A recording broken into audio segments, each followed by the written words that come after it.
नमस्कार मंडळी, नवीन एका इंटरेस्टिंग व्हिडिओमध्ये सर्वांचं मनापासून स्वागत आहे. मित्र, महाराष्ट्रातील संजय गांधी निराधार अनुदान योजनेच्या सर्व लाभार्थ्यांसाठी, त्यामध्ये दिव्यांग व्यक्ती, विधवा महिला, ज्येष्ठ नागरिक, आजारी व्यक्ती या सर्व लाभार्थ्यांसाठी ही व्हिडिओ अतिशय महत्त्वाची आहे. कारण मित्र, आपण एक व्हिडिओ टाकली होती आणि त्या व्हिडिओमध्ये आपण राज्याचे महसूल मंत्री चंद्रशेखर बावनकुळे साहेब यांची एक क्लिप टाकली होती आणि त्यांनी त्याच्यामध्ये असं सांगितलं होतं की ज्या लाभार्थ्यांचं किंवा ज्या व्यक्तीचं SR मध्ये पडताळणी होणार नाही, म्हणजे ज्याचं मतदान यादीमध्ये नाव राहणार नाही, त्यांना शासकीय सर्व योजनांचा लाभ बंद करण्यात येईल. त्यांची क्लिप सहित ती व्हिडिओ मी टाकली होती. परंतु अनेक लाभार्थ्यांना प्रश्न पडला की ही माहिती खोटी आहे. म्हणजे प्रश्न नाही पडला, अनेक लोकांनी असंही मेसेज केले की ही माहिती खोटी आहे, ही माहिती प्रसारित करू नका वगैरे सगळ्या गोष्टी. पण एक लक्षात ठेवा, ती व्हिडिओ खोटी नाही आहे, कारण त्यामध्ये महसूल मंत्र्यांचं स्टेटमेंट आहे. लक्षात ठेवा, म्हणजे लगेचच तुमच्या योजना बंद होतील असं नाही आहे.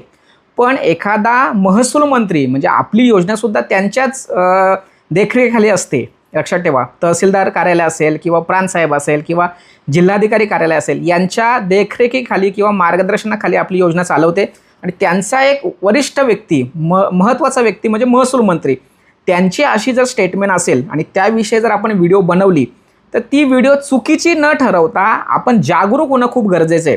तर काही लोकांनी मात्र त्याचा वेगळा विचार करून थोडासा वेगळा प्रसार करतात किंवा ही व्हिडिओ चुकीची आहे, ही खोटी आहे. व्हिडिओ चुकीची किंवा व्हिडिओ खोटी नाही आहे, तर जे काही सांगितलं आहे ते समोर मांडण्याचा प्रयत्न केला आहे.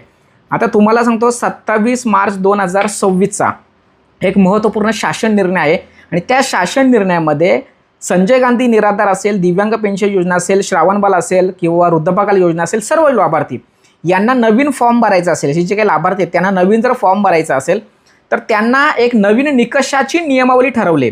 कागदपत्र कोणते लागतात या संदर्भात शासन निर्णय जाहीर केला आहे.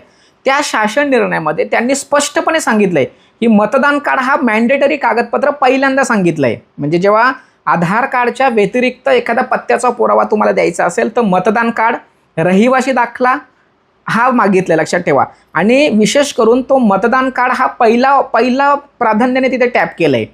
म्हणजे यावरून तुम्ही ही लक्षात ठेवा की मतदान किती महत्त्वाचं आहे.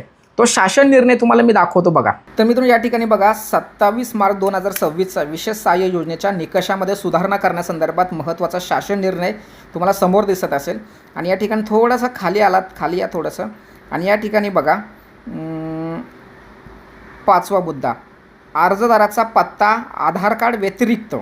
या ठिकाणी बघा, मतदान कार्ड हा पहिला ऑप्शन दिला आहे किंवा आदिवास प्रमाणपत्र किंवा रहिवास दाखला हा सुद्धा दिला आहे. पण पहिलं प्राधान्याने त्यांनी काय केलं आहे, मतदान कार्ड आता सांगितलं आहे. मग जर समजा एखाद्या शासन निर्णयामध्ये जर मतदान कार्ड जर सांगितलं होतं तर कदाचित एखाद्या कार्यालयामध्ये तो मतदान कार्ड हा मॅन्डेटरी कागदपत्रसुद्धा मागितला जाऊ शकतो. याचा विचार करणं खूप गरजेचं आहे. लक्षात ठेवा, नवीन निकषामध्ये हा महत्त्वाचा कागदपत्र यांनी सांगितलं आहे.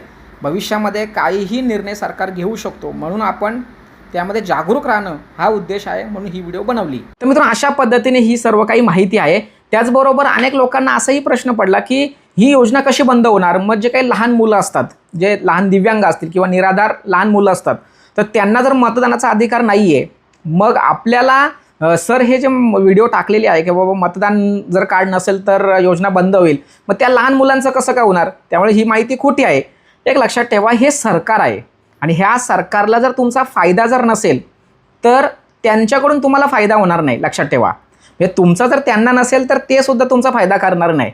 भविष्यामध्ये कदाचित जर त्यांनी मतदान कार्ड 18 वर्षापेक्षा लाभार्थ्यांना कंपल्सरी केलं, का तुम्ही जर सुज्ञ नागरिक आहात, मतदान यादीमध्ये तुमचं जर नाव असेल तर आम्ही योजनेचा लाभ देऊ, अशा जर गोष्टी झाल्या तर कुठे ते त्रासदायक ठरणार आहे. त्या व्हिडिओ बनवण्याचा उद्देश एवढाच होता की बाबा एखादा महसूल मंत्री अशा पद्धतीचं भाष्य करतोय, त्यामुळे SRला महत्त्व द्या आणि ते काढून घ्या. याचा अर्थ असा नाही की बाबा डायरेक्ट तुमचं सर्व काही आता बंद झालं, योजना रद्द केली, तुम्हाला लाभ मिळणार नाही. हे थोडंसं डोक्यातून काढून टाका. त्या व्हिडिओचा आशय समजून घ्या, नेमकं काय म्हटलं आहे. त्या महसूल मंत्र्यांचा संदर्भ देऊन ती व्हिडिओ बनवली. आणि विशेष म्हणजे मला माहीत होता का हा गोंधळ होईल, म्हणून मी त्या व्हिडिओमध्ये त्यांचं पूर्ण स्पीच लावलं आहे. ते तरी व्यवस्थित ऐकून घ्या आणि मग तुम्ही कमेंट्स वगैरे करा. ठीक आहे, तो तुम्ही जे काय कमेंट्स केल्यात त्याचं स्वागत आहे, मी दोष नाही देत. पण थोडासा विचार करा की जर सरकारने जर हे केलं तर किती चुकीचं होऊ शकतो. असं होऊ नये यासाठी आपण प्रयत्न करणारच आहोत, किंवा असं होणं चुकीचं आहे किंवा नाहीच होणार किंवा नाही पण झालं पाहिजे. पण SRला ते महत्त्व देतात, त्यामुळे तुम्ही सुद्धा त्या गोष्टीला महत्त्व द्या. नवीन निकषाचा जेव्हा तुम्ही विचार करताय त्या निकषांमध्ये मतदानाला खूप महत्त्व दिलेलं आहे. तुम्हाला मी अगोदर सुद्धा आधी एक व्हिडिओ बनवलेला आहे की त्या व्हिडिओमध्ये लाईट बिलसुद्धा चेक केलं जातं. लाईट बिल जास्त असेल तरी त्यांना नवीन अर्ज स्वीकारले जात नाही.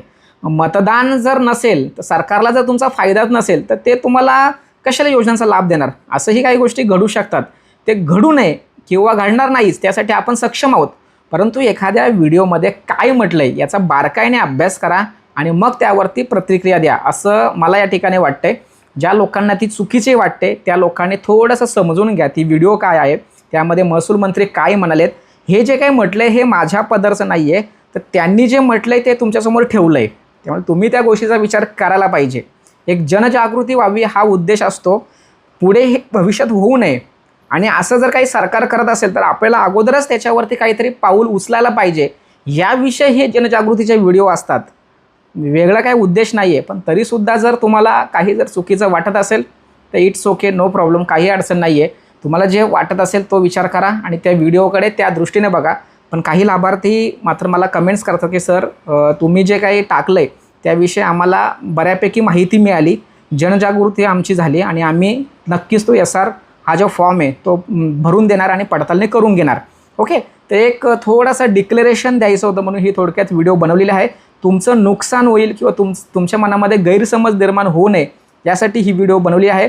तो शासन निर्णय प्रत्येकाने समजून घ्या, ते महसूल मंत्र्यांचं स्पीच समजून घ्या आणि मग मी टाकलेल्या व्हिडिओला रिॲक्ट व्हा. महत्त्वाची व्हिडिओ सर्वांना शेअर करा. धन्यवाद.